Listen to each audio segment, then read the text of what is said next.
This is the Rat Alert. Civil defense information will be broadcast at 6:40. West of the Rockies, you're on the air. Hello. Y2K, how can we prepare? Stop a few of their machines and radios. Throw them into darkness for a few hours. We are fighting for our lives. My family must survive. Oh, for 5 years. 1,000 gallons of gas, air filtration, water filtration.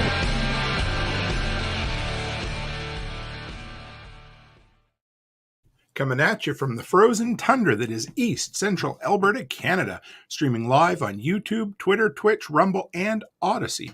Welcome back to the workshop where we create community, find freedom, promote preparedness, and share success.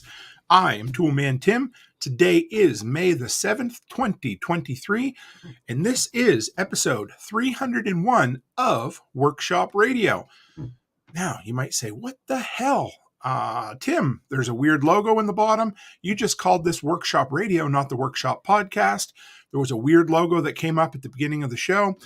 Well, if you missed last night's episode, I scared everybody by telling everyone it was going to be our last ever episode of the Workshop Podcast. All that really meant was it's going to be a refresh, a rebrand, ever so slightly. We're embracing the talk radio format here, otherwise known as Workshop Radio, the soundtrack to getting shit done. So, you guys have heard me talk before, but the whole idea is I want the content that I create being the stuff that you guys can put in your earbuds, walk around, and build the life you want to build. So, you guys know my love of talk radio. I've embraced it. I love it.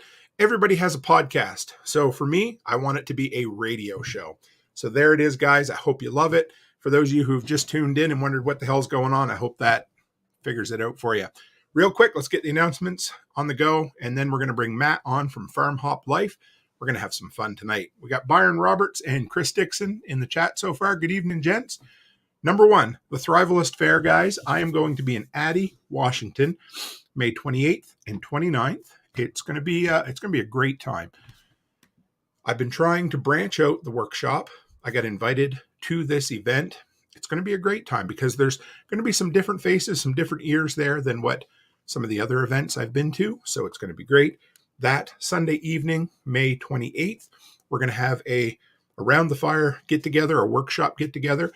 I got a special piece of swag for each and every one of you who show up, something that you'll only be able to get at in-person workshop meetups in 2023. So come by, see me, have a sit. Maybe we'll all record at least a live in-person podcast while we're there. But either way, go to thrivalist.org, $50 for the whole weekend for a family. You can't beat that. Number two, after last evening's episode, I realized there's people that don't know that we do a book club here.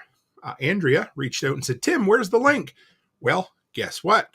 I put it in the show notes tonight. So if you want to join the Workshop Book Club, we call it the Post-Apocalyptic Book Club. This month, we are doing One Second After. So we all read it, we come together for a live stream, and we chat about it. Now, I didn't give you a lot of notice because this Thursday is going to be the episode. But if you want to join, grab the Telegram link and go from there. Finally, Tuesday, toolmantim.co. Tickets are going to go on sale for the workshop. I'm excited. It's going to be a great time. Going to announce it first in Telegram. We're going to limit it to 30 spaces to start. It'll be $50 to hold your space, and it's $200 total. That's for a weekend that includes food and all the presentations you can digest, plus all the in-person meetup and fellowship that we can possibly do. So I'm excited. I can't wait. It's going to be a busy summer. It's going to be a great summer, and I can't wait to see you guys here in Provost. Okay, with that, guys, I'm going to bring on Mr. Matt from A Farm Hop Life. Hey, Matt, how are you? Good. How are you? Not bad. So I was prepping for the show this evening, and I thought, when did I have Matt on the show before? And I'm looking back through, we hit 300 last night. I'm looking back through the episodes, and I'm like, I haven't had Matt on before, but I was on your show once. Yes. And that was a lot of fun. You got to tell your story. Yes, which, I love hearing other people's stories, but it's kind of fun to talk about yourself once in a while. I know. I'm just kidding. That's why we podcast, right? That's so true, because my wife got tired of listening to me. So I got on here so everybody else would have to. And now she's coming on, and I joke. I say, hey, you can just take it over, hun. You'll be good. Yeah. Yeah, she's got it. No problem. Hey, Dowie Farm. Hello, hooligans. Good evening, sir. Good to have you. So, Mr. Matt, for those who don't know, What in the world is Farm Hop Life? Who are you guys? What do you do? Tell me your story. So Farm Hop Life originated from struggling on my own homestead. Sure. That I'm like, man, if I had another pair of hands, I would get so much done. Just kind of let that sink in. A couple weeks later, why can't I be that guy for somebody else? Yeah. And so that's how the idea started. And this year we were supposed to get on the road, like Airbnb the house, and like this whole grand plan of I'm going to hit 20 homesteads in 2023, have an awesome goal, have a great time with the family. But plans changed. Yeah. As they do. And I was offered a job that I could not turn down. And so I ended up taking the job late last year, and have been that's been like a real shift in like dynamic for our family. And then, we've also turned that extra money, like paying down debt, and then also putting more money back into this place, making it really nice, like some nice finishing touches. So how was that? Because I remember we had I know we chatted a little bit about that. And because if you're like me, when you announce plans, partially I announce plans publicly to give me accountability. And there's always something in the back of my head that I think, shit, I told everybody I'm going to do this, and now life has changed. But I'm proud of you, number one. I think I may have told you that before, and if I didn't, I am. Because Thanks. Whatever happens, you have to, it's you, your family, you got to grab life by the balls and run with it. So how was that? Because that really did kind of change your content identity a little bit, didn't it? It sucked. It sucked a lot. Because my wife put it like a pretty good way. She's like, I had this whole mindset, like he's going to be home, like around with the kids. Like we get to spend all this time together, like basically 24/7, traveling around and doing all this stuff. And then now I have to travel for work, and I'm not home all the time. And, I used to work, within basically 20 minutes of the house for the most part as an electrician. Now I have to work up in Missoula, which is an hour away, and that sucks. So everything changed. And then, putting yourself out there, like you said, like, hey, this is what I'm going to do. These are our plans. And then having to basically backtrack on that. Yeah. Pivot's a great word. Chris Dixon. It felt like a failure, like, hey, you said you were going to do this. And like, I know, I'm sorry. I feel like crap about it. So I don't know. I don't know what you want me to do. So because do you still like, okay, I know we weren't going to go down this route, but you mentioned it about the job, and I'm like, so you don't still feel like crap about it, do you? A little bit. I'm doing the best I can. Sure. So last Saturday, the family and I, we went to a pig farmer, and I helped out for a couple hours, got an interview, got a tour. And so I'm doing like micro dosing of the 20 by 23 project. So if I can encourage you in any way, shape, or form, please. There's many things that I have attempted to launch that have just failed to launch on my part. There are multiple things where I'm like, hey, this would be a great idea. And so I make it public because me and my mouth, I like to flap, and, but I like to set goals. I like to be, the big, hairy, audacious goals. The cool thing is that like what you're doing is not failing. What you're doing is a pivot. What you're doing is exactly what you need to do. I'm a firm believer in, okay, I'm going to say this, nobody get mad. There's no wrong decisions, because everything that you decide puts you in the place that you need to be right now. And so if that means you change what you want to do for a little while, great. But I'm going to guess that this job was really good for you and your family long term as far as building self-reliance. Am I close on that? Yeah. Yep. So, and a good friend, in our community, Amy Dingman, she took a huge pivot last year and was very open about it. And I appreciate that, because so often as content creators, we just like to gloss over, we don't like to talk about the pig shit or the mud. We just like to talk about the great accomplishments we've done. But truth be told, we all have terrible, horrible, no good, very bad days. And anyway, I'm proud of you. That takes a big man to step out and be honest that, hey, guess what? I thought I knew where I was going, but I didn't. And now I'm on for the ride. So I can't wait to see where you and your missus and your family end up, man. It's awesome. Yeah. Thanks. We're still working towards it. It's still something we want to do. Otherwise I would have like shut everything down out of embarrassment, but I still like doing the interviews. I still like going to visit farms. I still like helping people out. Like it wasn't hard work at all. I didn't think that the guy had me do. Just had me move a couple of bales of hay, take down some fencing, and like move some fence posts, fix some water dripping, something, irrigation, whatever. And yeah, we got a lot done in a short amount of time. So all I can tell you, man, no matter what it is, if it's a job or content creation is the biggest one that I look at. You're never going to be where you think you're going to be from when you start. And if you are, you haven't done anything, right? So the great stories, the great experiences, they all happen out of these uncomfortable situations.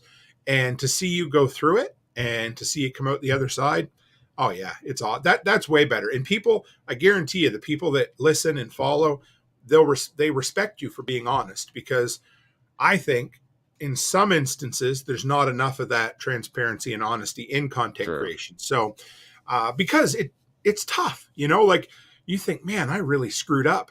I'm not saying you, but I'm thinking some things I've done in the past. When you do something that's like, oh shit, should I really talk about it? And there's times I second guess myself, but then I come out and I'm like, no, I'm going to share this failure, or I'm going to share this stupid ass thing I did, so that other people be like, hey, it's okay. Becky and I talk about our struggles all the time that we went through for many, many years, and they're uncomfortable, but the more I talk about them, the less power it has over me. So anyway, it's great. I love seeing it. I can't wait to see where you go. And, I won't even ask you what your plans are, because I bet you they'll change again, right? So probably. So man, if I could work remotely, that would be great. You're going to work toward that maybe, or is that not always? We'll see. Yeah. It's a long shot, but sure, it's worth a shot, right? All you got to do is ask. Exactly. And they only have to say yes once. That's the beauty of it, right? They can say no a bunch of times, but if you keep building yourself up and showing your worth and your value, oh man, you'll be golden. Just keep, start with a day or two, whatever. You know how it is. You play the game, get there, and make yourself indispensable, and you'll have the life you want to live, man. Yeah. So you come up with this crazy idea. So if anybody saw the title of tonight's show, we were going to try to get Matt on before I took my, I call it an epic road trip. It was 2 days or 3 days shorter than last year's, but I got an even longer one coming up later on this year, which will be great. But Matt said, well, actually, here, why don't you introduce it, Matt? What is the idea for tonight's show? What do you want to do? So last September, my family and I took 2 almost back-to-back road trips. Okay. One with my mother-in-law out to Oregon from Montana, and then we flew from here later in September. We flew from here to LA, meet my parents, and then drove up to Sequoia and then back. And so that's a lot of miles.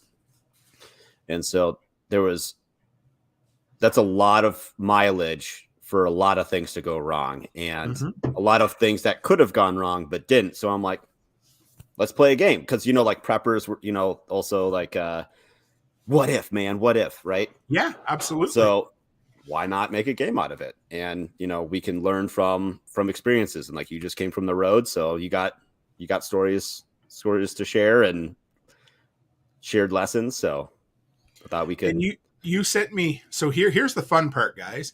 Matt sent me 10. So I have a list of the scenarios. We'll go through them, but the best part is I don't know which ones are real and which ones aren't. So as we go along, how are we going to do this, Matt? You're going to tell the story, and then the audience is going to kind of vote and see whether it was real or not, or how do you want to do it? Let's let's throw out the situation.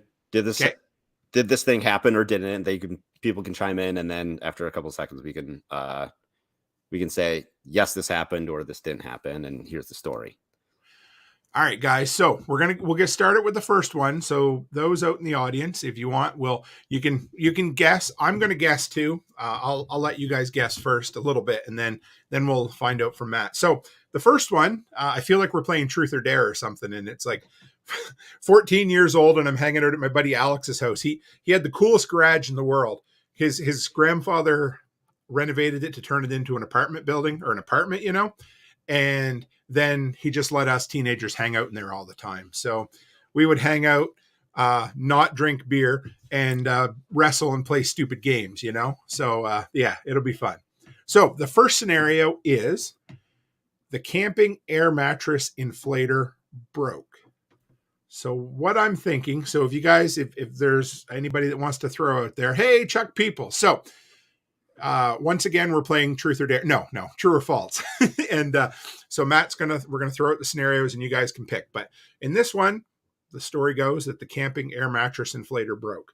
Now, before we find out if it's true or not, I can just imagine that if it were true, that you probably got a headache trying to blow the thing up. That's what I'm thinking. So Brian Alexovich was here to be like, oh, I'm sure he had a lot of practice. No problems there. Yeah. If him and Josh show up later on, I'm sure we'll have some fun with it, but I'm going to go with, I think this one's legit. I think this may have actually happened with you. So go ahead. Give us the reveal there. Tell me what you think. Yes. The air mattress inflator did break. So what? Yeah. Oh, go ahead. There was a little. Yeah. Yeah. My internet got a hiccup on it. So the very last night, we're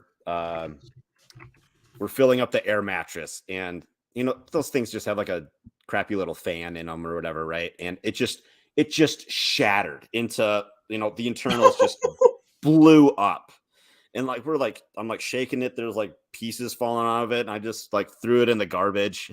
And we do not have another one, but thankfully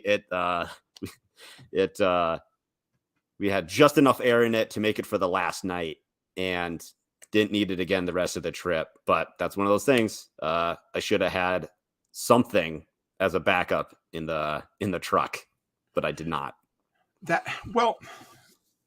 Yes, I mean, whatever. Yeah, I'm just thinking, because air mattresses drive me crazy.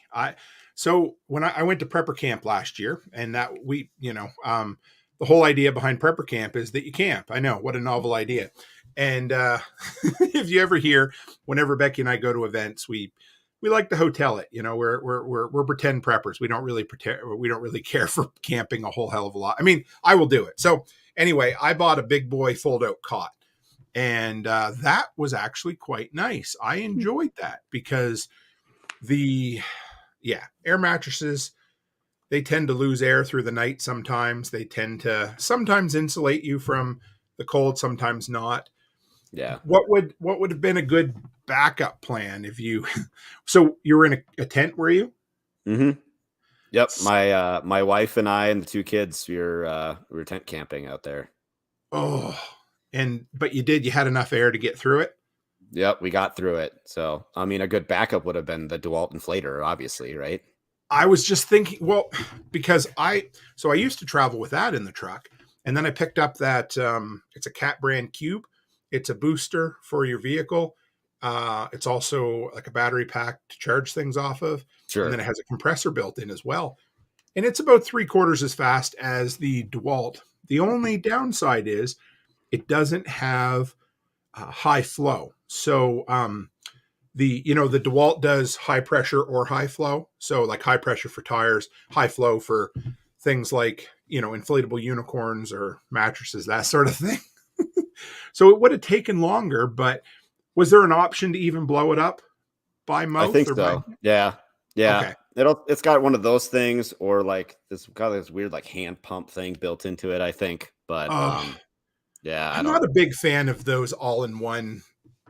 They're just because there's a big failure. Something can go wrong there. Yeah, the quality of the air mattress overall is very, very good. It was just the inflator that that sucked. Blew to pieces. So the I impeller still need to get a new one, or just get just different inflator, like just go broad spectrum like the DeWalt. So that wouldn't be bad. Yeah, I like have you ever tried the little camping pads?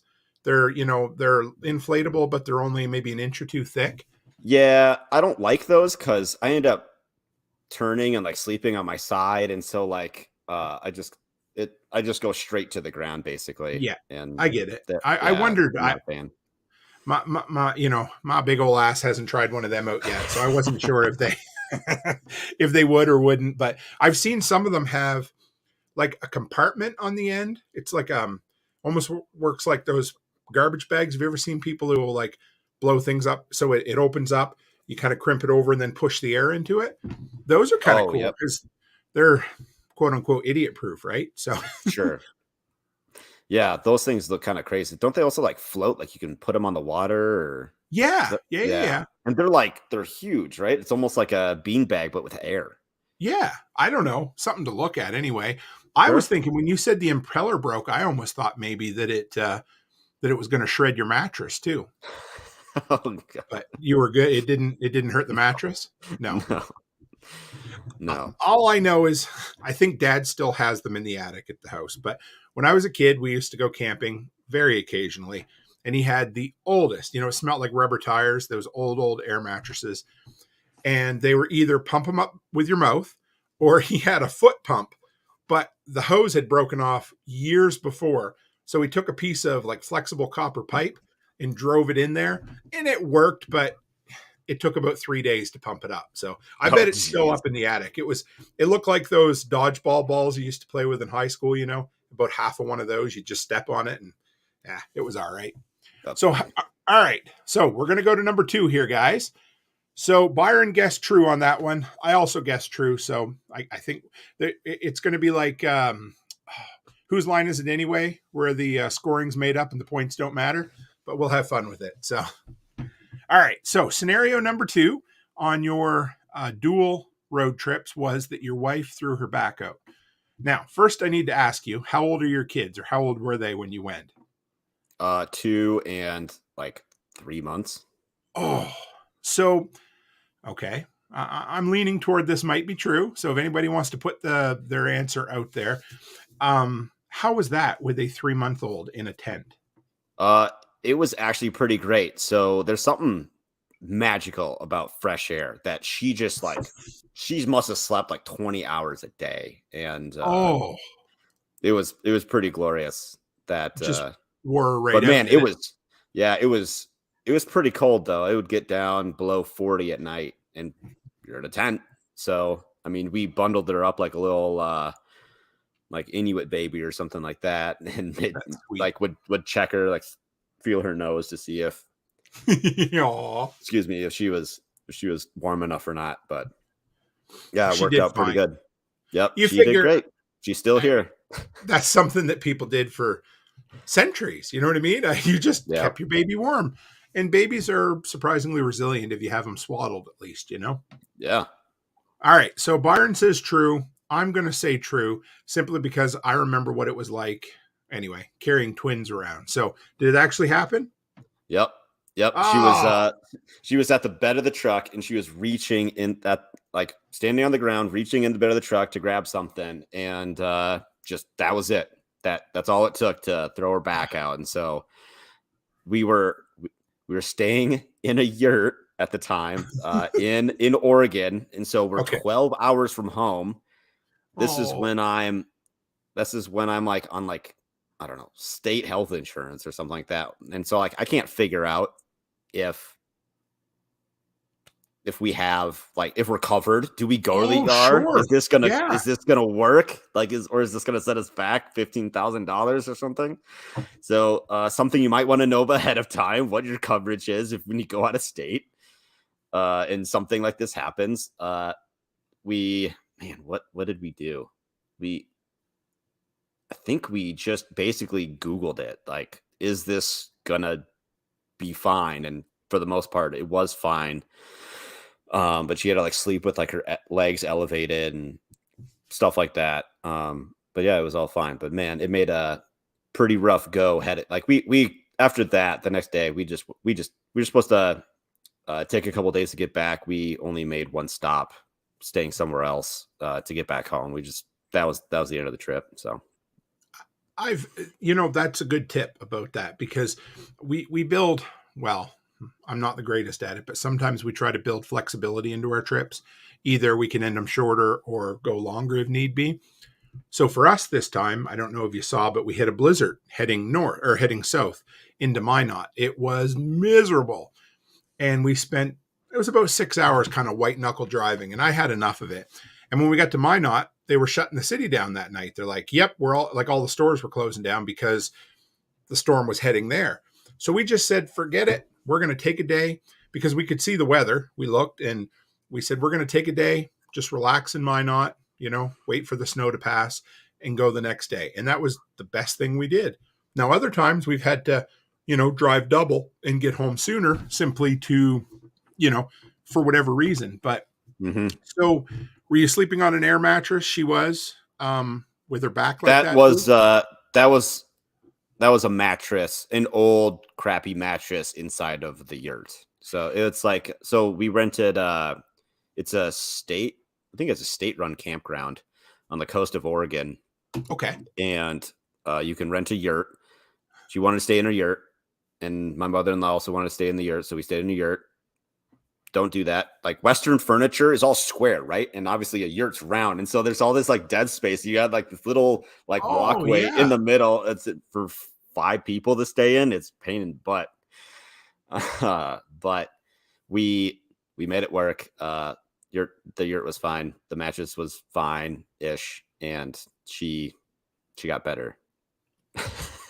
Another tip that might work, and it would be quite a bit cheaper than possibly spending thousands, at ER at the merge or whatever, would be to find yourself a chiropractor on the road as well. That worked. Yes. I wrecked the hell out of my back 2 or 3 years ago, moving a dentist. I figured, I'm screwed. I'm going to need surgery or something like that. Like, I really did. And I just put off going to the doctor. I just swallowed Robaxacet like it was going out of style. Becky said, go to the chiropractor. And I'm like, well, he might kill me, because I never knew.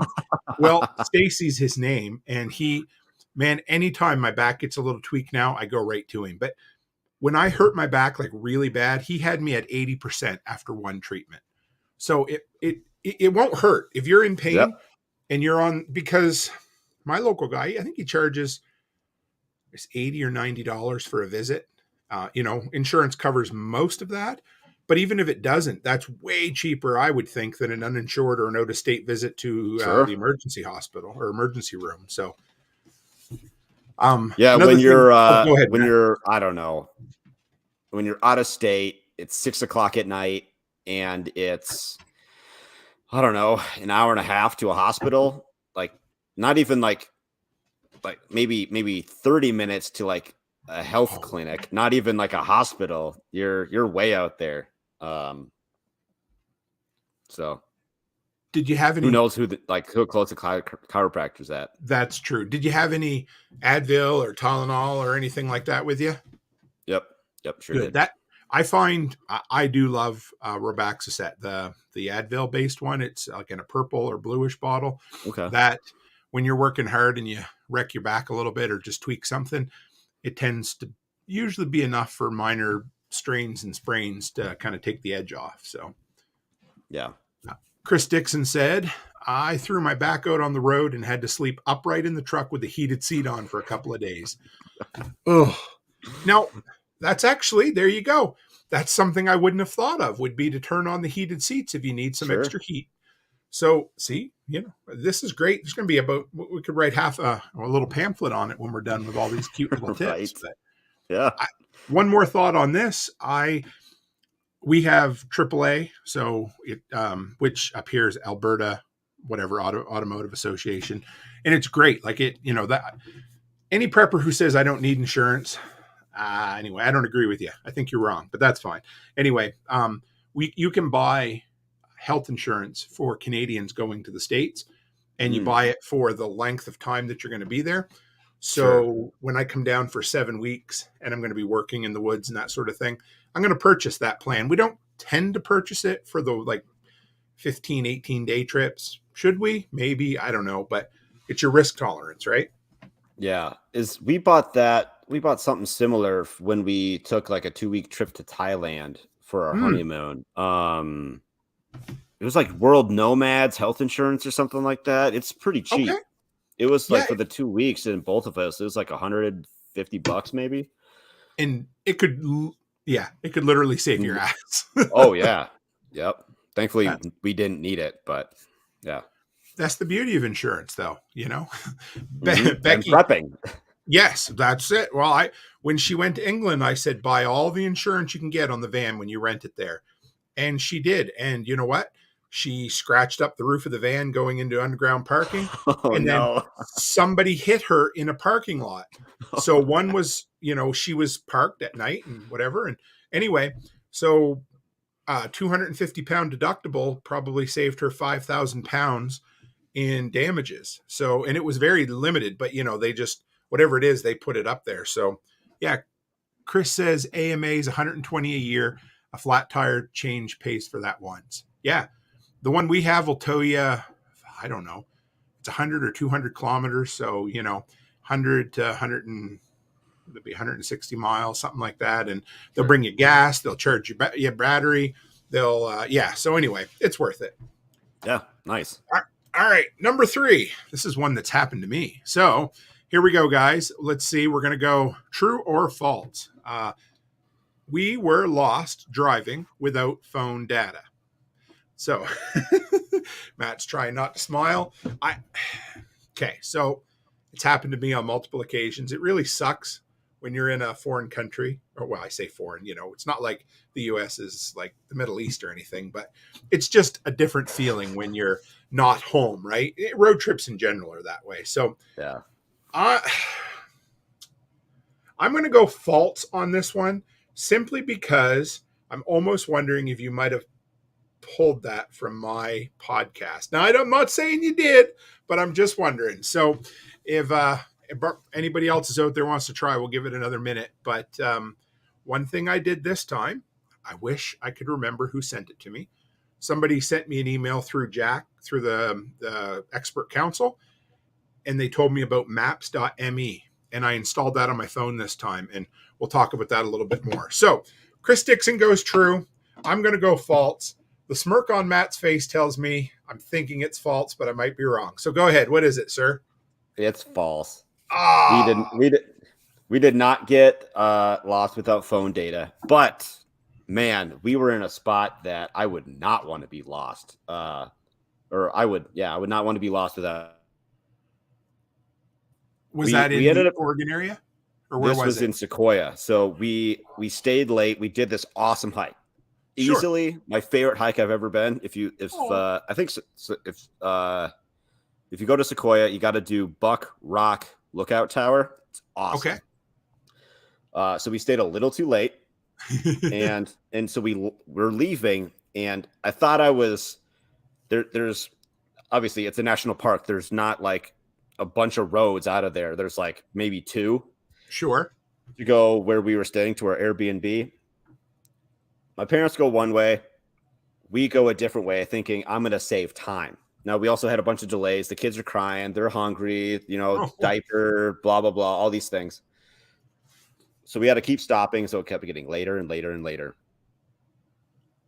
And on our way, we were taking some like windy back roads, and it's just dark. I mean, it should be pretty like relatively light out, but when you're at like, I don't know, 6,000 feet and the sun goes down behind the mountains, like it's just dark. You got no light.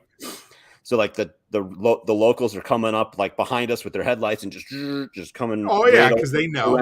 And yeah, there's all these turny roads. But I thought to my wife, I'm like, if Google didn't say like we could take this road to get to our Airbnb, I would not want to be on this road. And like I live on similar roads, but I'm not from the area. Right. So like this, I would not want to get stuck out here because I don't think anybody would stop to help me.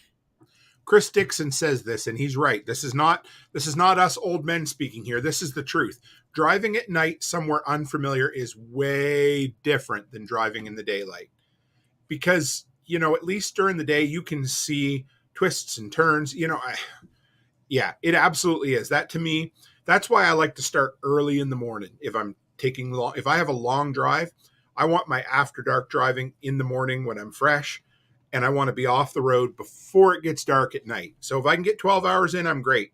But I really don't love being on the road for 10, 12, 14 hours and finishing up 2 or 3 hours after dark. It's not very enjoyable. So, you know, like those gas station maps that they have. I mean, you could buy a map for it's like a big book, right? That it could be all of California. If they charge like $20 for that, how valuable would that be in that? Like, if you were stuck somewhere, like, I know we're somewhere along this road, you know, it's only, you can figure out, like, I mean, I'm right at that age where, like, I did have to use paper maps before I got getting a smartphone. So I still know how to do it. I can figure it out.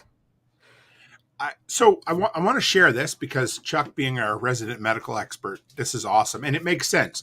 So at night driving, he says you go slower and obviously more cautious, which increases the stress levels, which then increases your fatigue, which then probably increases your likelihood of making mistakes. Sure. Which also, like you said, increases the stress level, which puts your anxiety up. Yeah, that makes absolute sense. Thank you, Chuck, because that's what makes it so unenjoyable. And then on the rare occasion, add inclement weather to a long day after dark. And I don't. I'm glad we had good weather. I didn't even think about that. That'd be really rough. We were coming back from San Diego 5 years ago. And this is before I realized that 10 hours for us is about the sweet spot, 10 to 11 at the most. And I think it was I booked us a 15-hour drive that day. And we were coming in. Now, if my geography is right, somebody can stop me. I think I am. You go through Salt Lake City, and then you come to Idaho Falls after that. And yeah, so about Salt Lake City, and if I remember, I think it was maybe 3 more hours to go. Yeah, I see that. It started to rain. So we'd been on the road for 12 hours. It was dark, unfamiliar roads, and it started to rain. So I remember that was the day I decided no more of these late night excursions on roads I'm not familiar with. So I'll start at 3:30 in the morning because you got optimism and energy and the sun's coming. So you're kind of chasing the sun. Whereas in the evening, you feel desperation because you're trying to fight. So, okay. Hands up for anybody out there if you've ever turned the radio down to see better, because I have. And it's all about focus, right? That's it. I don't think it's about seeing better. I think it's about digesting or interpreting what you're seeing. Do you know what I mean? Your brain. For me, if there's a lot of noise in the background, I have a hell of a time focusing. And so, again, this will be Old Man Yells at Cloud episode because it's a whole bunch of things we all do. But yes, you've done that too then, have you, Matt? Yeah. Yeah. I also can't hear a damn thing without my glasses. So that's fair. Yeah. Dixon says if your hand ain't up, you're full of it. So a couple quick things. So like I said, coming back, it was somewhere between Kentucky and Missouri in there that first day in the September. Lost my data. And of course, I had a bunch of plans. I'm like, well, what can I do if this happens? But I didn't implement any of them like a good prepper, right? We do. I mean, this is why I share my failings, So I didn't. I had nothing. So I had to pull over, and I was coming up to an off ramp, and I pulled into, I don't even know what it was, some taco shop or something that had free Wi-Fi, because I couldn't call because they shut all my data, my whole phone off, because I was supposed to be on an international plane. Anyway, you know how it is. The phone companies are miserable at the best of times. So I had to get Wi-Fi so I could send Becky an iMessage and say, you need to get on the phone, fix this. I'm not panicked, but I wasn't real happy. And she's at work trying to deal with some fire she had to put out at the daycare. She was so gracious and helped me, but I got it back on. So now I do a few things. I downloaded maps.me, which is an offline GPS. So if you don't know this, you can use any old iPhone with the GPS only, as long as you download the maps ahead of time. Now, I believe Google has that function as well, but it's not very accessible on mobile. I also, here's something else that happened to me not too long ago. I was heading out of town to take photos of a bank property. It was about an hour's drive. I get a half hour out of town, my phone resets and it won't turn back on. Guess what? That's the only way that I can take photos. I don't know what happened. It was I was recording a podcast on the road, so I had to unplug it. I turned around, drove all the way home, looked it up on the internet, found out that there's a secret combination that will force reset the iPhone. I believe it's volume up, volume down, and then hold the power button, because normally just power and volume is all it takes for me to reset a phone. Wouldn't work. It was like in some lost land. So I also now keep an old phone in my car, charged up with maps on it as well. And I bought a spiral bound North American Road Atlas, which is hidden down in the bottom of the seat. So Nice. it ain't going to happen to me. I'll say that. Something else will happen, but at least that'll be taken care of. Right. Yeah. So Chuck People says it's for turning the volume down. Says it's for your concentration level. Instinctively increase your awareness level. That makes sense. All right, number 4. Here we go, guys. So again, yay or nay? Is this true? Is this false? We ran out of gas. Now, I think I'm going to wait and see if anybody else, I'm going to give them a minute. I think in all my life, I've only ran out of gas one time. I was really close, but we were living way back in the woods. I had to drive. So we were halfway to each town. I drove to the town, but it was Sunday and the gas station was closed. So I had to turn around and drive back to the other town. So it was 20 minutes there, 20 minutes back, then 20 minutes into the other town. And I was on E the whole time. I got to the last hill. I got to the last hill and ran out of gas right by my uncle's house. So I went over. He had a jerry can with him, but it didn't have a nozzle on it. So I had to cut a pop bottle up and make a field expedient funnel. So anyway, I'm going to go with false on this just to be contrary. Dixon says true. Robert says true. What say you, Matt? It is false. Okay. And it wasn't even us. It was my parents and their rental car. They also almost ran out of gas. So, and it was that same trip. So, where we took one way, where I was not comfortable if we lost data, and they went another way to try to a more traditional route to get out of Sequoia at the end of the day to go get gas. And at the Trailhead, they were like, hey, we got a quarter tank. And I don't know if anybody here has been to Sequoia. It takes 2 hours to from crossing that entrance gate, to get anywhere, to go see anything. And so it takes a long time to get out and then some, right? So, they were cutting it very, very close, but they made it. So, okay. I'm going to talk about another thing I have implemented on my road trips, but I also want to talk about how I don't do it all the time. So I try to go to half a tank. So on long road trips, half is my empty. When I get to half, the next gas station I stop. And I'm willing to do that 90% of the time. The problem is toward the end of the day, I like to push my luck. Now, I did it once this time. I pulled into the gas station and the gas light came on. So I probably burnt 7/8 of a tank, more than I should have. But I get stuck in my ways. Last year, coming back, same thing. I was pushing into Saskatoon and I missed the last gas station on the highway. And I was down to maybe I hate to even admit it, about 15 kilometers. You know how you can bring up how much you have left? Yeah. It was because I'm stubborn and I have to get over that. I have to be dispassionate, but most times half a tank and I pull over while we're driving. I'm getting better at it because I've had too many close calls for sure. Yeah. For me, driving home from work, it's always like, I just want to get home. I don't want to stop for gas. Like, I know. It's already late. I'm hungry. I'm sure my wife is ready for me to be home to, help take care of the kids and get dinner ready and blah, blah, blah. And like, I don't want to stop for another 5-10 minutes. So my sister has 3 kids. She has twins that are 2 years older than my twins. And then she has Emily, who I believe is 2 years younger than my girls.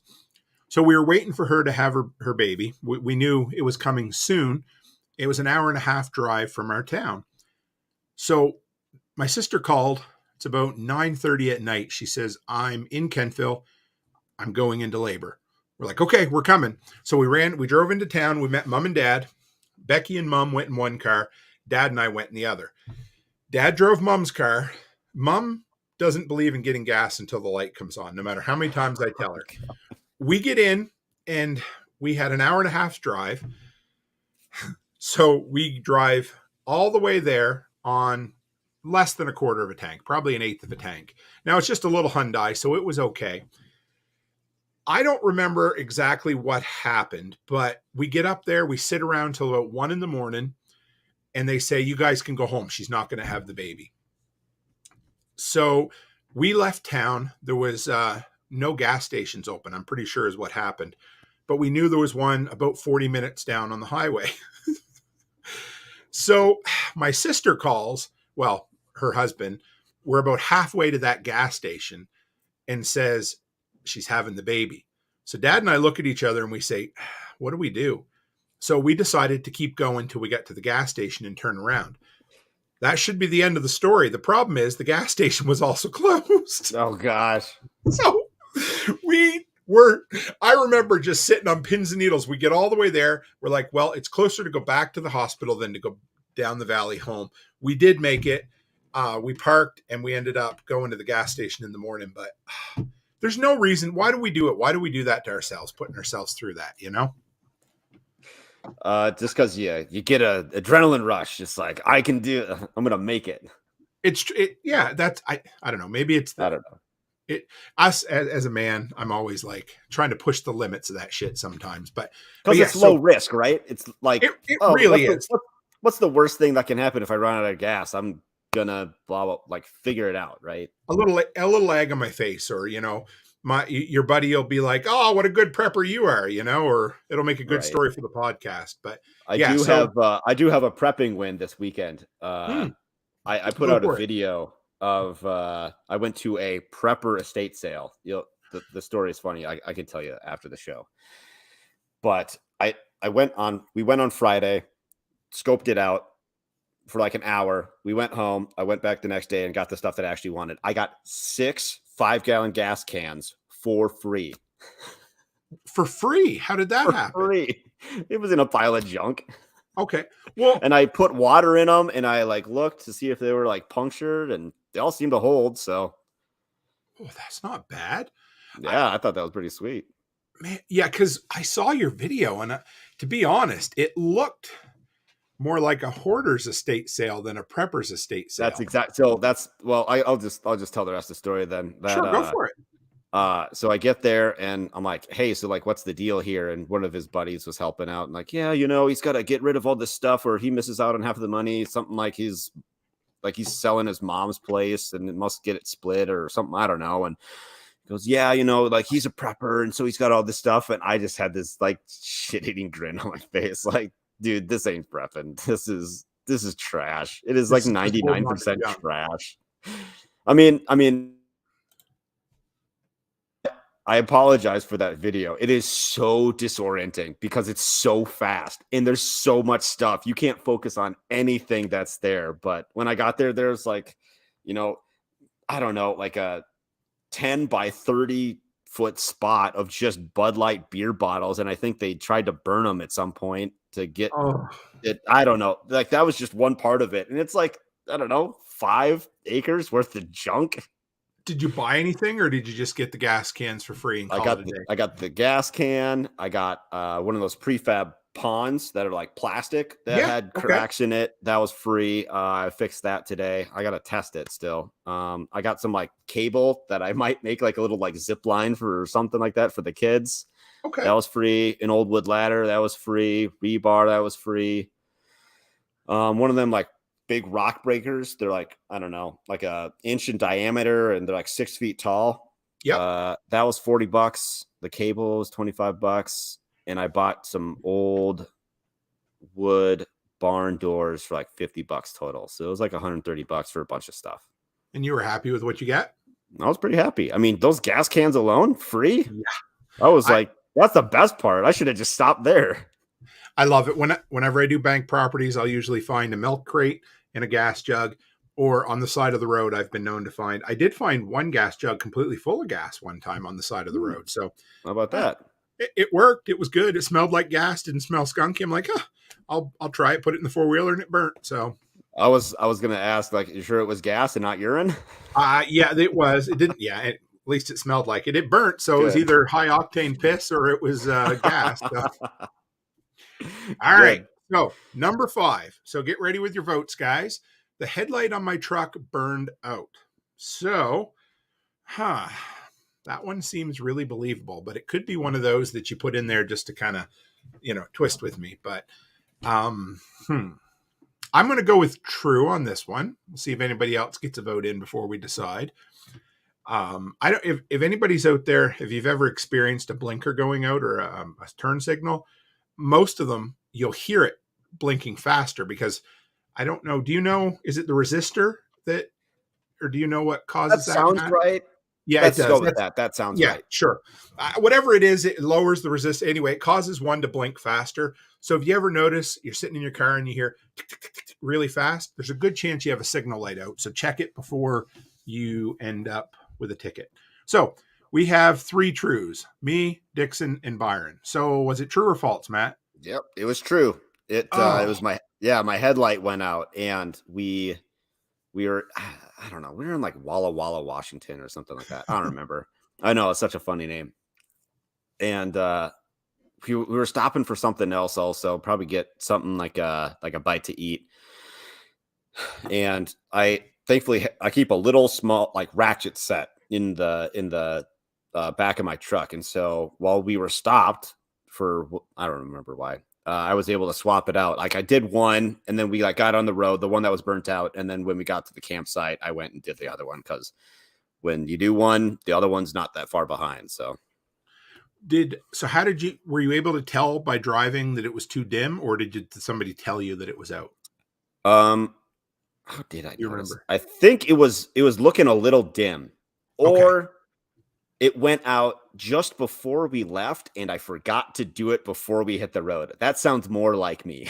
It was starting to go, you said, or I think it went out before we even left. And it was one of those things that I forgot to do before we even hit the road. That makes sense. I've been there, done that. Sometimes it happens, Yeah. So looks like I think Dowie must be on a delay because he just said, stop being a teenage girl and get an Android. He always has to be so encouraging. Whenever you hang out with John Dowie, at least online, you always leave feeling better about yourself. Let's just put it that way. So no, John's good shit. So Did you keep a bulb on hand or did you have to pick one up? Nope. I had to pick one up. Okay. Cause I would too. I suppose that would be the better prep to keep one on hand. I don't know. I have a lot of shit in my truck. Bulbs are one of those things that I would end up it would probably get jarred around and cracked. It would be great to have one. It would, but it's like I found an old Maglite flashlight from probably the 90s. It was underneath the stage that I tore out at the daycare. And I thought, oh, let's open it up. Cause they there's usually an extra bulb in the battery cap or whatever. I opened it up and that bulb was completely shattered in the battery cap. So, sure. One other tip. And also, headlights? Like, you can get them almost anywhere. Like if you needed to, like you could get them at Walmart. You could get them at like any auto, like even like a small. Oh yeah, and gas stations too. A lot of gas stations have the more common bulbs, and Like that the would be trucker your ones. yeah. Truck stops are incredible for that. One more tip on headlights. Well, two things. Every time you stop, what I do, at least in the States, all the gas pumps have locks, so you can turn them on and let them pump. In my town, they don't. I don't know why. It drives me nuts. But anyway, so when you set your gas to fill, clean your windshield. You'll thank me later, because especially if you're after dark, the bugs on there, just every time you stop, clean your windshield. But at least once a day, clean your headlights too, because especially in the spring and summer when you're driving through bugs, you will be surprised. Or if it's late in the winter and there's been salt on the road, that buildup will kill the distance you'll get out of your lights. So, some places will have special brushes. As long as there's no rocks on them, feel free to use the squeegee. But if it's got rocks and dirt, brush that off first, because it's bad juju to use it on your lights and then put rocks back in so somebody can put it on their windshield, So Sure. Anyway, yeah. The difference is nuts. Yeah, he's right. Absolutely. And people don't always think about it, but it's worth it. And also, especially if they're really caked on, lather them down really good with water, with the brush. Let them sit while you do your windshield, then come back to them. It'll be a little easier. But That's a good tip. yeah, is what it is. All right, number 6. The road to the trailhead was unsuitable for our vehicle. What vehicle were you driving? At the time, I was in my F-150. Oh, Okay. sorry. This was different part. Rental car. Okay, so guys, do you think the trailhead was unsuitable for the rental car? Now, if it were me driving the rental car, I'd take it anywhere. But Dowie says treat your headlights with plexus. I'll have to try that. So while we were waiting for people to vote, I will tell you a rental car story, because I'm just full of stories. But we were going up the valley one time to pick up wiener pigs. We got, was it 2 or 3? I can't remember. I think it was 2 baby pigs. Anyway, I was parked on the side of the road by my sisters, and the lady next door backed into our truck or our van and made it so it was undrivable, kind of crimped in the fender by the tire. So we ended up having to wait a day. Insurance gets us a rental. And I'm like, well, damn it. I still need to go get these pigs.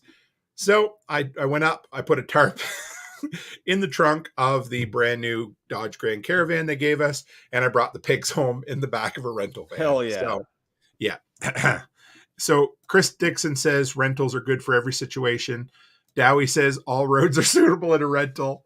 So I'm going to go with true on this one as well. Yep, it was true. So what happened? It was that Buck Rock Lookout trailhead. So you got like the main road that goes through Sequoia. You got to turn off, and there's like a campground. And man, I don't know how some of these people get these like travel trailers and fifth wheels back there for camping, but yeah, they're like, they got to be professionals or something. I don't know. It's wild. But you got to go past that, and you kind of get going, and the roads really aren't maintained. They're kind of like put them in, and there could be like a heavy flooding one year or something like that, and it just like all the rocks show up and all the dirt goes away. So we're in a we were in like a Highlander or something like that. I don't remember. Okay. So we're fine. My parents are behind me in a Camry. And I am shocked. Like I am shocked that they didn't like puncture their gas tank or something, or scrape something, just destroy that thing getting to the trailhead, because we actually made it all the way. We made it all the way to the trailhead. My parents ended up parking like, I don't know, a quarter mile down, and then hiked to the trailhead, and then joined us, and then we went on the hike. But there was probably one of the roughest roads I've ever seen. So that's great. And what do you do about that? I mean, there's not a hell of a lot you can prep for, other than if you think you're going to be going somewhere maybe research it a little ahead of time, but that's not always ideal, you know?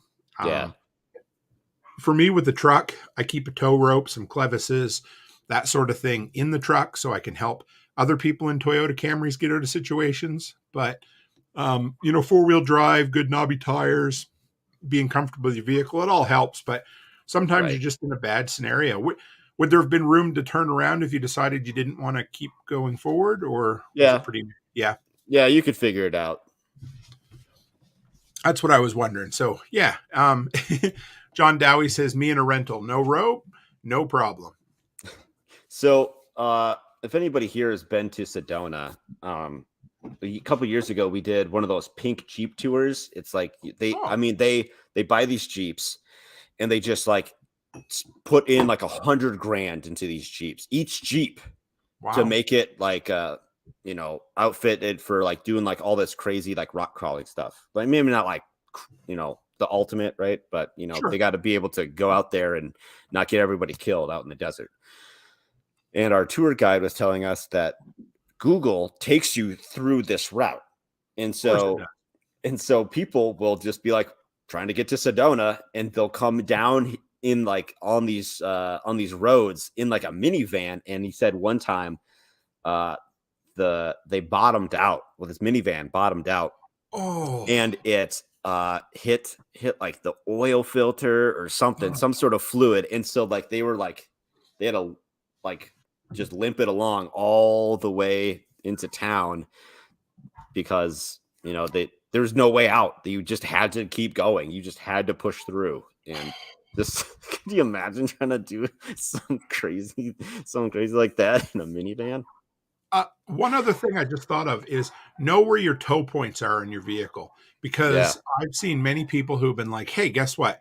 You can tow me here. And then they pull off the fender or the plastic or whatever, or they bend a tie rod or whatever. So, also like, I think, is it the Teslas that have a little screw in thing that in order to give you sure. So know that shit before you head out, because especially if you drive a little dinky vehicle, it's good to know where somebody can tie off on you without doing more damage.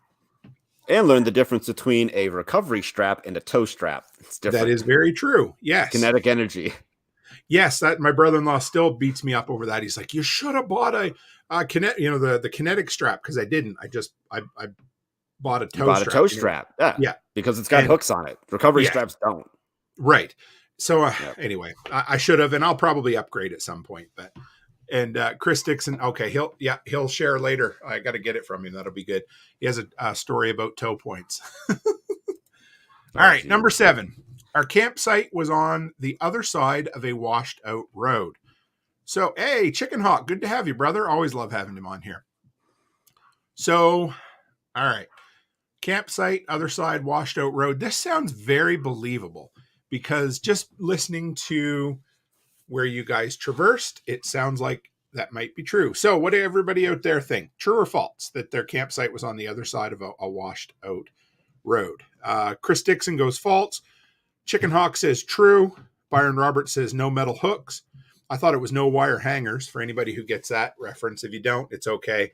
It's a really old movie, but anyway. No chains. Yes, chains can be deadly for sure. But I do like clevises. I've really enjoyed using clevises. They, wrap it around twice and then tie it off to itself, because before that, I always just looped it on the ball on my trailer hitch. And you'd want to make sure you got it tight before you started pulling. Otherwise, so. All right. So we've got true, false. I'm going to go with true. True or false? True. Oh, so what did you do? And how the hell did that happen? They had a makeshift road put in. So I was looking for a photo, and I just don't have one. I think it ended up being like all videos. Maybe I'll send it in like the if I can find it, I'll send it in the Telegram chat, the workshop. Oh, that'd be great. Yeah. Telegram chat. And so they must have had heavy flooding that year, the year before, because it looked like just nothing was there. And so they must have brought in like all this fill, these giant culverts. Just like cobbled together. My truck barely fits like across this little this little thing. And so, I mean, what would you do if the road wasn't there, right? I mean, yeah, maybe you could get through the river, but like, would you want to risk that, or just like turn around and get a hotel and the other, like on the side that you're on? Not, and then what would you do if you were on the other side and stuck during like out road? That's a tough one. Especially the other side. Because I have been stupid in the past, and I have driven over things that I've stopped, thought, should I do this? I thought, no, I probably shouldn't. And then I went anyway. And then I got stuck, 30 miles off the main drag on a country road, hung up dry on a snowbank with my truck. Didn't matter 4-wheel drive or not. Now I managed to figure out a way. I'm still here, so I didn't die. But sometimes I just do those stupid things. But yeah, I bet being on the other side, what would you do? You'd have to wait it out. I mean, I guess that's part of the reason you'd take some extra supplies with you, but whew. Yeah. I mean, so I guess I didn't think about this part until you mentioned it. I mean, think about all those videos of people that, the forest fires in like Glacier, where someone would be like camping in Glacier, and all of a sudden this forest fire just like flares up and traps them, where they have to, man, there were some wild videos that were coming out. I mean, what was that? Maybe 2019, I think this was, where this person is like driving through all this fire and flame. And it's like, I wouldn't want to be that person, not even for a second. And like, there's like a burning tree in their way. And so they got to stop, and they got to either back all the way up to get back to where they were, or, try to figure out how to turn around and get like helicopter rescued or something. Just a disaster. Have you been up north in Alberta, or was it you were in no? Okay. So Fort McMurray is a city that exists simply because of the oil sands and the oil patch. Sure. And it's maybe not the farthest north community in Alberta, but it basically one highway in, same highway back out. And you can't go much further north because you just run into Santa Claus. There's really nowhere else to go. And when was that? It was our second or third year out here. So 2015, 2016, my cousin lives up there, and a huge forest fire went through. It burnt some houses, but the main thing it did was almost cut off the highway. And some of the footage that people had, again, driving through it with fire on either side, it was apocalyptic, really. It looked awful. And yes, Chicken Hawk said Gatlinburg. I remember Gatlinburg in Tennessee. It was bad there too. So I don't know what it would be tough. We've been dealing with wildfires here in Alberta the last few days, and there was at least one lady that posted a video heading toward Banff, and I would have turned around. Unless life or limb, I don't think I would have driven through it, because, you can always live to fight another day, but sometimes you get yourself in a bad scenario and you're hooped, Yeah. Let me share something really quick. Sure. Yeah. You know how to bring her up there, and I'll bring it up for you? Yeah, right here. All right.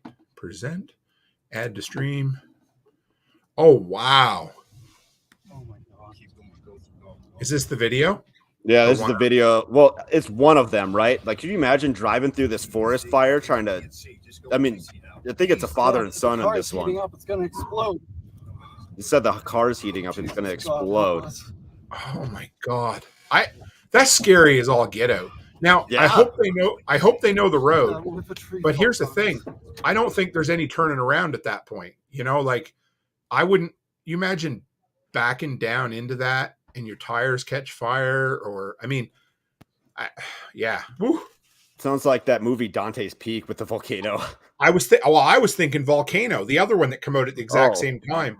It's probably that one. I don't remember. No, they were both the same, but that one had Anne Heche and the Men in Black guy there from the Fugitive. Yes, Tommy Lee Jones. Yeah, they were in that, and I remember. Yeah, that. Oh, yeah, but I think you're right. The Trees was Dante's Peak that had Pierce Brosnan in it, and I can't remember who his female lead was, but yeah, they both come out the same summer, the same year. But oh man, I don't know. Yeah, I think I'd rather take the flooding over the fire. I think so too, especially, you can get high ground, right? But the thing about the fire is, if the flames don't get you, the heat might. And if the heat doesn't, the smoke probably will. That's what's scary. Oh yeah. I wouldn't want to do it. All right. Number 8.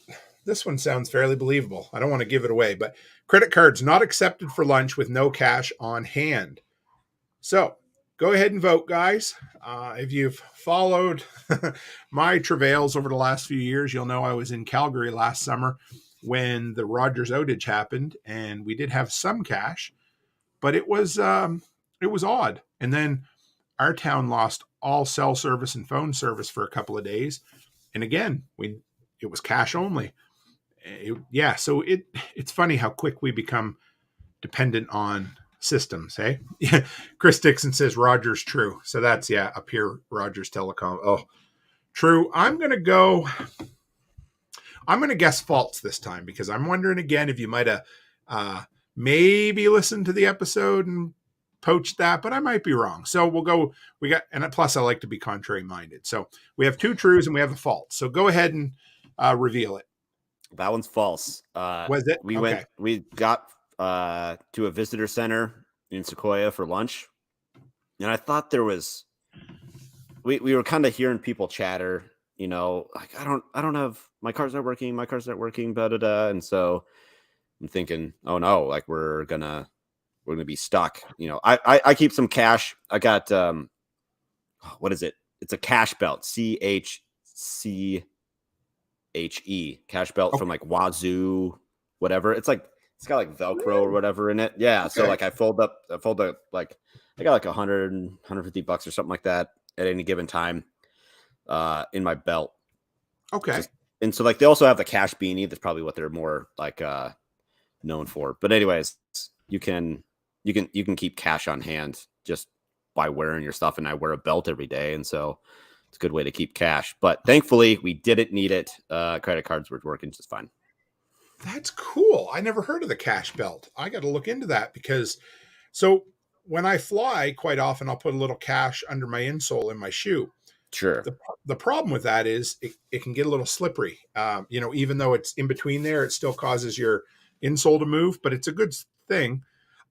I always used to have a rule of thumb that if I was heading out of town, I'd have $100 on me, but I try to do $200 or $300 now because $100 doesn't go where it used to. Sure. I can tell you that. Like when my truck's on E, it's usually over $100 to fill it now. And so it's not cheap. And, there you go. Oh, here we go. Let's bring this up here. Hang on. Here's the cash belt. So where does the cash go inside the cash? So it's like nylon webbing on the belt, and it's secured with Velcro. Let's see. Do they have a good demo picture? Not really. But maybe I'd say 50% of it you could 50, maybe 25% of it you could open up and put stuff in there. Oh, okay. So it is it like a strip, like a second layer you can pull the whole layer off, or does it just kind of unvelcro but it's sewed at the bottom or something? Yeah, it's sewed at the bottom. It's Velcro's at the top, it's sewed at the bottom, kind of like a wallet. So, I like that a lot. Yeah. And so here's their beanie. They got, they can have all this stuff in here. So that's cool. If I ever wore a beanie, I'd probably get one of those. No. Yep. They make ball caps too that do the same thing. Let's see what everybody says here. So Chicken Hawk says, back in the day, 01, I kept $10 in the roof of my car behind the dome light in case I needed gas. Again, $10 went a lot further in 2001, but that's not a bad idea. Anything's better. Byron says, I keep 100 on me for emergency and more of out of state.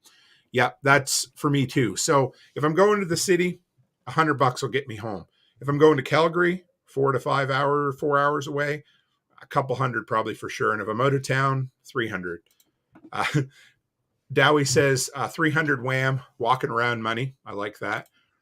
And he says, I have a lot these days because of my side hustle. I have to have cash to buy and make change. And that's one thing I do. If a customer pays me in cash, I just leave it in my wallet if I can help it, because most of our purchases come from debit anyway. So if somebody pays me, I just leave it in my wallet and forget about it. It just, not that it's always easy to forget about cash, but it's, like Chris Dixon says, 300 minimum now, because it used to be 100. And if we keep getting the carbon tax put on our gas, it'll probably have to be 500. So there you go. The barrel business must be pretty good for John Dowie there. Oh boy, I tell you, he's got 55-gallon drums full of $100 bills. He's like the Walter White of reselling 55-gallon drums. So someday he'll have to rent a storage locker just to keep his drums full of cash. It'll be wonderful. So it would just, I shouldn't say that too loud because the IRS anyway. So yeah. All right. Number 9, we ran out of diapers. Oh, that would suck. I remember twins when we had them. We were formula and diapers, so we were always paranoid about running out of either. We always kept lots on hand, but we had some sticky, shitty situations on a few occasions. So, anybody dare guess whether this is true or false? Just knowing the nature of babies, I'm going to go with true on this one. And because oh my God, did you guys ever try what do they call them? Reused cloth diapers? No. My wife has a poop aversion. Sure, I get it. She's like, I've had relatives that have tried it. Yeah, I have no interest, zero interest. We throw onesies away that are too poopy. It's like, hey, blow out, just throw it in the garbage. Absolutely. That may or may not happen to grown men sometimes too. So Oh, Chicken Hawk says not true. Byron Roberts says true. I'm going to go with true. And John Dowie's still counting his money. So yes or no? That one is true. But what in the world? Go ahead. You have the floor. So I'm changing my son's diaper. And I go, it is the last diaper. Brand new. I go to put the little Velcro tabs on, and they make these things by the millions, right? And so I go to pull the tab to put it over the front, and it snaps. And so I'm like, are you kidding me? And so my wife's like, what are you going to do? He needs a new diaper. We're not going to put an old, dirty diaper on him. And so I rummaged through the truck, and I found some electrical tape. And man, I wish I got a picture. I did electrical tape around his waist just to hold up his diaper until we got home. Dude, that's perfect. So Chicken Hawk said he used the shirt off his back until he made it home one time. Now, I'm not sure if he means he used it on himself or on his baby. Whatever one it is. No judgment here. This is a judgment-free zone. We're all anarchists. So, and Dowie was in the other room. See, he went in the other room to count his money, and now he's back. So he ran out of fingers and toes. So the shirt off his back, I believe it. That's a great idea. So electrical tape. You're an electrician. There's probably a good reason that you did that. Yep. Oh no. Oh, well, we'll save this one. John Dowie's going to be on the episode on the Workshop Radio May 21st. So we'll get him to tell his brutal drunk poop story. Instead of asking people what they did for a high school job, just ask them if they have a brutal drunk poop story. That is true. Dixon says we've done the shirt and plastic grocery bag for diaper disaster relief. Hey, that's a great... I got to ask Becky. So I have this awful habit of blacking out the worst situations. I just completely forget them. So that sounds like a feature, not a bug. Well, that's true. I remember the time that Charlotte finger painted with the stuff from her diaper. I do remember that, but I don't remember if we ever ran out of diapers. So I'll have to ask her and I'll report back because it sounds like something we would have done, but yeah. Oh, all right. Number 10. I have a good story that goes in line with this one. We were locked out of our rental vehicle. So we know that you had a rental vehicle. So that much is true. We'll see if we can figure out whether this is a true or false statement. So if everybody wants to vote while you're at it, we'll give them a minute. And you were driving, was it a truck that you rented or was it something else? This one, when we rented, it was a Toyota Highlander. So okay, fair enough. So Byron goes true. Chris Dixon says false. I'm going to go false with this one. And Dowie says true because new cars are trash. Also true. And Chicken Hawk says not true. So, drum roll, please. True or false? False. Did not get locked out. But new Dowie is true in that new cars are trash. Because so those key fobs, right? They give you 2 when you rent a vehicle, but they're always tethered together. So right, they're tethered together with what is that? With aircraft cable, right? Yeah, a lot of them. Oh man, that's true. So okay, maybe they have the door code on the. Yes, that is true. Toyotas, maybe other brands. I think when I've had to rent a GMC, it won't let you lock the keys in the vehicle. That's true. So that's getting better, I guess. But also, just what would you do if you got locked out in a rental vehicle? So I have many stories. I have since rectified that situation with my truck. But first off, because I didn't know this, there's probably somebody else out there who doesn't know this. We've driven Dodges for many, many years. And when they switched to the key fob, I was a solid year before I realized that if you hit that little spring-loaded thing, there's a key in there. So if you don't know that, play around with your key fob because there's probably a hidden key in there, just so you know, in case your battery ever dies. But take that key in, go to your local hardware store and tell them, I want a key cut for my truck, car, whatever. And they're going to say, oh, but it won't start your vehicle. And just say, I don't care. All I want is a $3 key that will open my doors. Yeah, and then that's a good somewhere to hide it. I don't have much faith in those magnetic key, the boxes. I don't know. I have mine. I don't know if I should. Anyway, I'm going to, in the gas cap, there's a little thing when the door opens, there's a nice little slot in there. It's been in there for 2 years and it won't go anywhere. I left it just to see. So let's see, 2007, we were driving to Saskatchewan. We stopped in Ontario for a few days to visit family. We decided we were going to drive across the border into, what is Port Huron near Detroit. They gave us hell at the border because we had everything we owned in the van. We went to the movies. We stopped in a very shady neighborhood to get gas. Becky went out to go in and prepay. I was nervous because it was a shady neighborhood. And I said, do you have your key? She said, no. I heard yes. I locked the doors. Oh, no. At 5 minutes to closing time at this gas station, the guy's like, well, I'm closing up. We're like, okay. Turns all the lights off on us at the gas station. He was nice enough to let us use his phone to call a locksmith at midnight in a less than reputable neighborhood. And he came and opened it for, I think it was like $60 at that time. So sure. Always have an extra key somewhere. And Chris Dixon says, the driver's door glass is the cheapest glass in a vehicle. Don't be afraid to break it if need be. All the other windows are double or triple the price. Interesting. That's an awesome tip. Yeah. Chicken Hawk says, zip tie it under the vehicle. And Chicken Hawk says, lost a key fob in the car and could not lock the car until I found it. That's incredible. Also, one more tip about this. We have run into this many times. We quite often, when we buy our vehicles, they'll be a year or two old. So we're usually buying them from used dealerships. And they are notorious for only giving you one key fob. Sure. So when you're buying a vehicle, everybody looks at the tires. Everybody thinks, 100 different things, but they don't think about the key fobs. Make them buy you or get you a second key fob as part of the sale.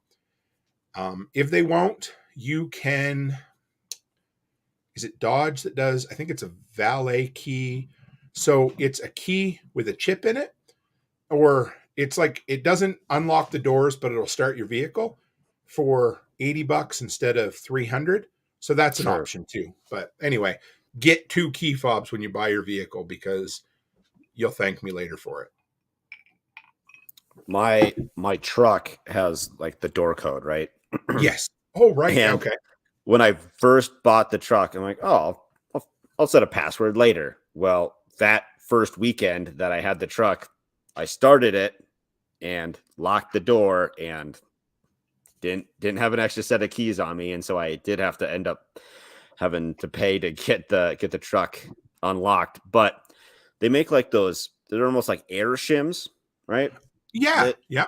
You could get the window cracked maybe and pump it up, get the door open a little bit and try to hit the unlock button. The other thing is those door codes.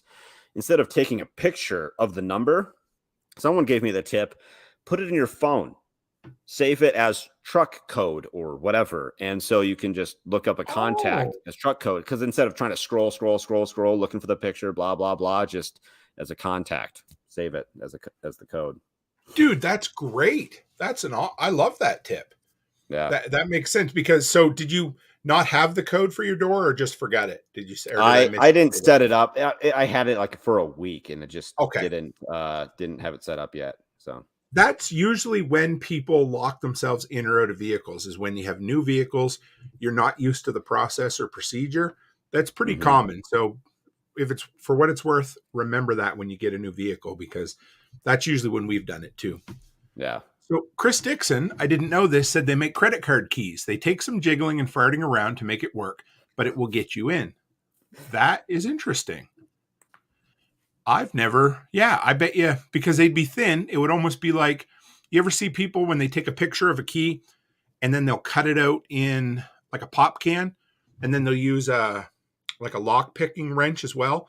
So the aluminum is the key, so it puts all the pins up, but you don't put any pressure on it. You use a lock picking wrench or whatever bar, and that'll turn it. So I might have to look into one of those. I did not know that. We did pretty good. 90 minutes and we got through 10 true or falses. I actually think this has the potential to be an ongoing series. I really like this. I do, sure. People loved it. You can tell they did, because audience interaction and we have a hell of a time. It's just a nice laid back Sunday night, but I think it would be cool. It's all plausible, right? All these things could have happened, and 90 other things could have happened, but these were the ones that stuck out to me. And the cool thing is, whether it's complete bullshit or it's true, we still learn lessons off them, because how many great tips did we get from the audience, from the workshop fellow delinquents this evening, right? So yeah, we could have the in the show notes have all the tips, or yes, in the roundup. I'll do my damnedest to collect them. I probably won't, to be honest, but we'll see. That's fine. I'm so bad. Just run it through Chat GPT, upload the transcript, and be like, hey, what are the tips from this episode? Thanks. Yeah, they probably would. And be like, they'll start charging me for it soon. So yeah, probably. Well, brother Matt, how do people find you if they want to follow up with you? You can go to farmhoplife.com. I got YouTube, Twitter, Instagram, TikTok, all the fun stuff. I do a men's forum every Monday night at 7:30 Mountain Time. I think that's like right the same time you've got a show. What night did you say? Monday night? Monday. No, night. I don't do Monday shows. But man, I thought you had Monday nights going on. Thursday through Sunday most weeks. Okay, so. I gotcha. And then I typically do interviews a little bit later in the week, published on Fridays. So I put out 2 pieces of content a week. Okay. And then pretty active on Twitter, especially. That seems to be my bread and butter. But I check all the others as well. So have you tried NOSTR yet, or NOSTR, whatever it is? No, I looked at it and I'm like, I don't know what this is. I'll come back to it later. I'm digging it. With all this new social media, it's always the community that drags me kicking and screaming. They're like, you need to do this, Tim. And I'm like, yeah, no, probably not. Then they'll keep bugging me and say, hey, you need to do it. And then I did, and then I like it. So whatever. It's cool. I get it. It's another thing. But the engagement's been really good over there for sure. I guess I'll have to get into the more specific communities, because I think I was just looking at like the main page and people are just like asking for tips or something. I don't know. And like posting weird art. It is weird. So what I do is like any other platform, when you first go on it, find people that you like, go in and pick 10 or 12 people that then look at who they're following and then follow all those people. That seems to be a good way to get good content quick. That's what I did. So Nice. Yeah. Oh, one last thing about my social medias. I take anybody that does any sort of homesteading as an interview. I mean, even Tim's been on my show and he That doesn't is even very homestead. No, it was fun. We had a grand old time. I loved it. Yeah, we did. And so if you're interested, I'd love to talk to you, learn something. So hit me up. Absolutely. Give Matt a follow, guys. Get on his show. He's a great interviewer. We had a lot of fun. So thanks, Matt. If you want to hang in the background. Yeah, no, sure. Anytime, brother. If you want to hang in the back for just a second, I'll close up and I'll be right back with you. Sounds good. Well, guys, I hope you dug that. That was the inaugural edition of the Workshop Radio. Really just episode 301. I appreciate you guys coming in. This was a lot of fun. We'll have to do this more often. It made for a really nice, relaxed, interactive Sunday evening show. And Matt's always fun. I mean, Matt could have ran the show without me here. He did a great job. So make sure you give him some love on the Workshop from the Workshop family. Get over there, follow him, add him in your podcast, get on his show, because that's the best way. If you're trying to get out and get your story or your brand known, get on other people's podcasts, embrace each other's communities, and share and grow together, guys. So thanks for a wonderful Sunday evening. It's been great being back in the studio chair. Always love these evenings spending with you guys. So we will, one more thing. Tomorrow night, I think it's 6:30 perhaps on the Lots Project on Brian's podcast. I'll be over there. I'll make sure it's in the Telegram group, but make sure you come by and give us a listen. So with that, guys, as always, stay happy, stay healthy, and have a great week.